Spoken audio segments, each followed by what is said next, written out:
Hello, this is Chris Ferrara for Fatima Perspectives, the Fatima Network's commentary on current affairs in the Catholic Church. In recent segments, I've been discussing the Synod of 2014 and the upcoming second session of the Synod in 2015. At the first session, last October, we saw some disastrous developments for the Church. We saw the rebellion of the Synod Fathers against the manipulation of that body by the controllers of the Synod, who attempted to foist upon the Fathers a so-called midterm report in which they had no role that would have opened the Church to accepting and valuing the homosexual orientation and admitting people who have divorced and remarried, that is, public adulterers, to Holy Communion. And we saw that the Synod controllers were, we have to be frank about this, led by Pope Francis, who approved the midterm report and ordered that it be published on the Vatican website and distributed to the world press before the Synod Fathers had even seen it. We've also discussed how at the next session of the Synod, coming up in October, we can expect more of the same. Another push to overturn the Church's perennial discipline respecting the divorced and remarried, and to make the Church, for the first time in her history, gay-friendly. Now, we have seen during the pontificate of Pope Francis unprecedented worldwide praise for the new Pope. This Pope has made the cover of Time magazine. He has made the cover of Newsweek magazine, The New Yorker, even Rolling Stone, the rock and roll magazine, and The Advocate, the world's most renowned gay magazine, as Man of the Year. All of these publications are heaping praise on Francis, and some are even calling him the Superman Pope. Never, absolutely never in the history of the Church have the organs of the world media sung hosannas to a pope as they have with this one.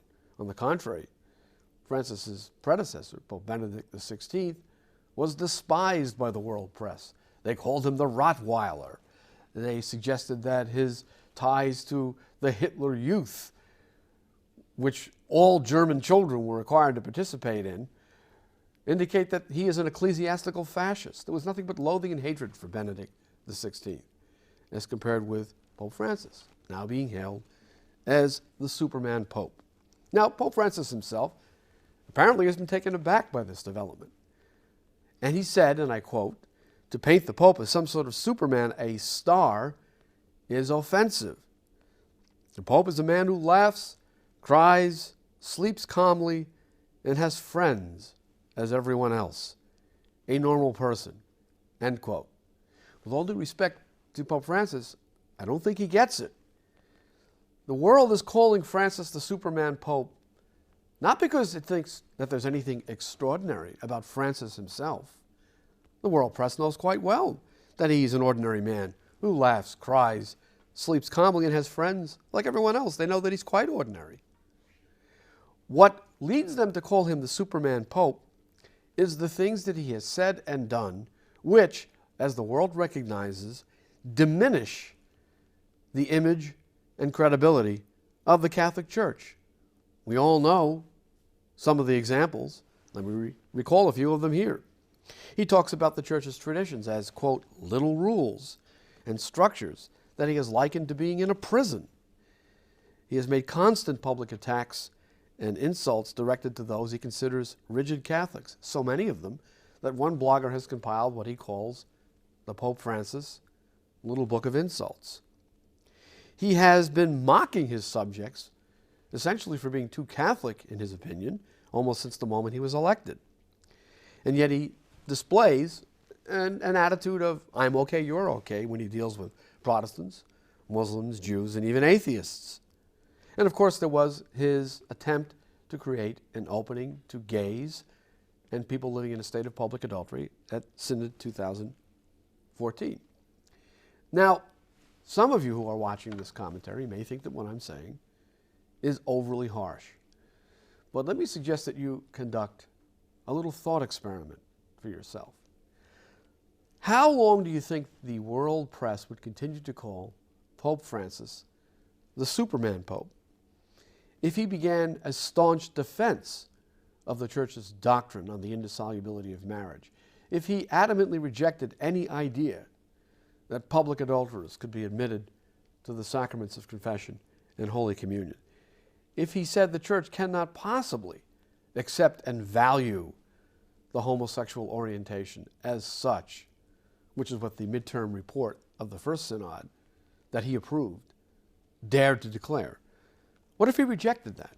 What if he insisted in general on doctrinal orthodoxy, condemned socialism in the manner of Pope Pius XI, and resumed the hated Pope Benedict's program to restore the traditional Latin Mass throughout the Catholic Church? What if he did all of these things? Ask yourselves, would the press still be calling Pope Francis the Superman Pope? Or would they not be despising him every bit as much as they despised Pope Benedict XVI until, apparently under pressure from forces within and without the Vatican, he resigned? I would respectfully suggest to Pope Francis that he reconsider the reason the world considers him the Superman Pope. That he consider the possibility that the world loves him because he's saying and doing what the world wants to see and hear. And in this regard, I would call your attention to an element of the papal coronation. Of course, popes are no longer crowned since Vatican II. They are merely installed as if they were presidents. But the papal coronation had this feature, which is very important. The ceremony included a demonstration of the truth, sic transit gloria mundi, thus passes the glory of the world. The newly chosen pope would be carried into the sacristy of St. Peter's on the papal throne. The procession would stop 3 times, and a papal master of ceremonies would fall to his knees in front of the pope, and he would say 3 times in succession as he held up a silver or brass reed bearing a piece of smoldering cloth, "Holy Father, thus passes the glory of the world." And these words would be addressed to the Pope to serve as a reminder of the transitory nature of worldly glory and the praise of men.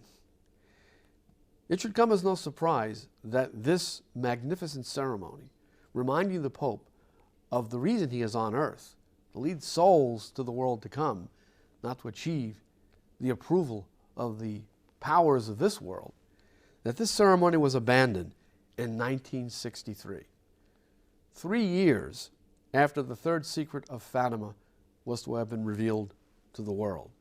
And let us recall what Sister Lucia said about why the secret was to have been revealed in 1960. Because, she said, it will be clearer then.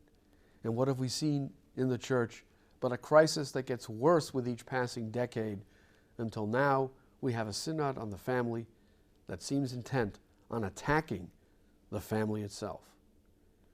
For Fatima Perspectives, this is Chris Ferrara.